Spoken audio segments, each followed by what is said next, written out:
اب رزق تنگ ہونے لگے صدقہ دے کے رب سے کاروبار کر لو، صدقے سے تمہارے رزق میں اضافہ ہوگا۔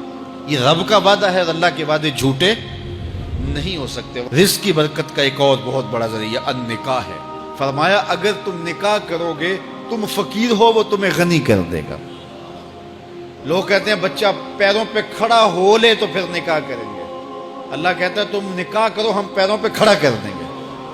ہمارا فلسفہ اپنا ہے، اس کا حکم اپنا ہے۔ وہ کہتا ہے ابھی تو یہ اپنے لیے نہیں کماتا، تو جو آئے گی اس کو کہاں سے کھلائے گا؟ میاں جس نے آنا ہے اس نے اپنا رزق لے کے آنا ہے۔ تو بچوں کی شادیاں کرو، اگر وہ جوان ہو گئے رزق نصیب ہو۔ اپنے اہل خانہ کو نماز کے حکم دینے سے رزق بڑھتا ہے، کیونکہ جو صبح کا وقت ہوتا ہے یہ رزق کے بٹنے کا وقت ہوتا ہے، اور جس گھر میں صبح کے وقت لوگ سوئے ہوئے ہوتے ہیں وہاں بے برکتیاں ہوتی ہیں۔ تو طلوع فجر سے لے کر کے طلوع آفتاب تک اپنی اولاد کو، بیوی کو، بچوں کو نہ سونے دیں۔ اس وقت رزق بٹنے کے لمحے ہوتے ہیں۔ کثیر دعائیں مانگیں، تلاوت کلام مجید پڑھیں، اور نماز فجر مرد حضرات مسجدوں میں جا کے باجماعت ادا کریں، اور گھروں میں جو ہے وہ بیٹیاں بہنیں مصلے بچھا لیں، تو اللہ کی رحمتوں کا نزول ہوگا۔ اب ایک حدیث میں رزق کے اضافے کا ایک اور نسخہ ارشاد کیا گیا۔ میرے حضور نے فرمایا جو شخص یہ چاہتا ہے کہ اس کے رزق میں برکتیں ہوں اور اس کی عمر میں اضافہ ہو، تو وہ اپنے رشتہ داروں کے ساتھ سلوک اچھا کرے۔ رشتہ داروں کے ساتھ اگر اچھا سلوک کرو گے تو پھر تمہارے رزق میں برکت ہو۔ غریب ہیں تو ان کی مدد کرو، ان کی بیٹیوں کی شادیاں اپنے ذمے لے لو اگر اللہ نے آپ کو وسعت دی ہے، ان کی پریشانیاں بانٹ لو، ان کا قرضہ ہے تو اتارنے کی کوشش کرو، ان کو مشکلات سے نکالنے کی کوشش کرو۔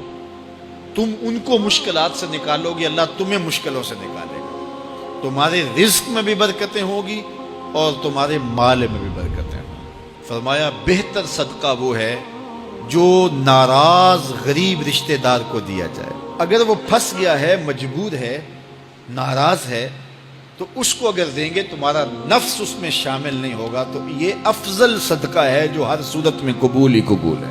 رزق کے اضافے کا ایک اور سبب الاحسان الی الضعفاء، جو کمزور لوگ ہیں ان کے ساتھ اس نے سلوک کرنا۔ الانفاق علی طلبۃ العلم، طالب علموں پہ خرچ کرنا، یہ بھی رزق میں اضافے کا سبب اور ذریعہ ہے۔ وہ حضرت بابا فرید نے کہا نا، چھٹا رکن دین کا روٹی ہے۔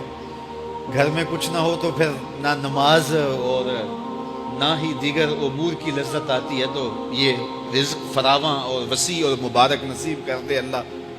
تو اس کے لیے ایک اور وظیفہ میں دیتا ہوں، اور وہ یہ کہ مغرب کے بعد 21 مرتبہ سورۃ الکوثر پڑھ لیں، کثرت ہو جائے گی انشاءاللہ۔ اول خدوشی پڑھ لیں، 5-7 منٹ لگتے ہوں گے، تو سورہ کوثر 21 مرتبہ روزانہ مغرب کی نماز کے بعد پڑھیں۔ اور اگر بہت زیادہ مسائل ہیں تو ہر نماز کے بعد پڑھ لیں، تو انشاءاللہ آپ دیکھیں گے کہ گھر میں برکتیں اترتی محسوس ہوں گی، انوار کا نزول ہوتے محسوس کریں گے۔ تو یہ وہ رزق کے اسباب ہیں، اگر ہم اختیار کر لیں تو ہم اللہ کی خاص رحمتوں کے حقدار ہوں گے۔ اللہ ہم سب کو رزق حلال، رزق وسیع، رزق سہل، رزق مبارک، رزق فراواں نصیب فرمائے۔